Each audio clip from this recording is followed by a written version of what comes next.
Hi అండి, అందరికీ good evening. ఈరోజు అయితే ఇక మా అంగన్వాడికి ఎదురుగా అక్క వాళ్ళ ఇంట్లో అయితే చెట్టు ఉంది, మామిడి చెట్టు.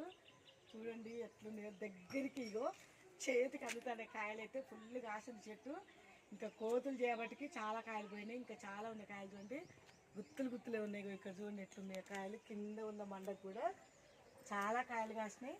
మా బజార్ని అయితే బాగా కోతులు ఉంటాయి. ఇంకా ఆ కోతులను కొట్టడం వల్ల ఈ మాత్రం కాయలు అయితే ఉన్నాయి. ఇంకా కోతులు లేకపోతే ఇంకా ఇరుగా కాసేది. చెట్టు అయితే చిన్నదే కానీ కాయలు అయితే బోలెడు ఉన్నాయి. చూడండి ఎట్లున్నాయి కాయలు, మొత్తం సేమ్ సైజు ఉన్నాయి. ఒక్కటి కూడా డిఫరెంట్గా లేదు. అసలు నాకైతే చూస్తాను సైజు సేమ్ అనిపిస్తున్నాయి, కొంచెం డిఫరెంట్ తోటే. మీరు చూడండి నాకు అక్కడ రేకుల మీద చూడండి ఎట్లున్నాయి కాయలు. రేకుల మీద అయితే అట్లా కాయలు పడుకున్నట్టే ఉన్నాయి. మామిడి చెట్టుని ఇంత దగ్గరగా కాయలతో చూడటం అయితే నాకైతే చాలా నచ్చింది. నాకు చాలా ఇష్టం అట్లా చూడటం.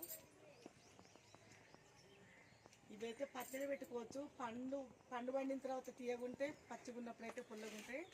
చాలా బాగుంటుంది పచ్చడి కూడా.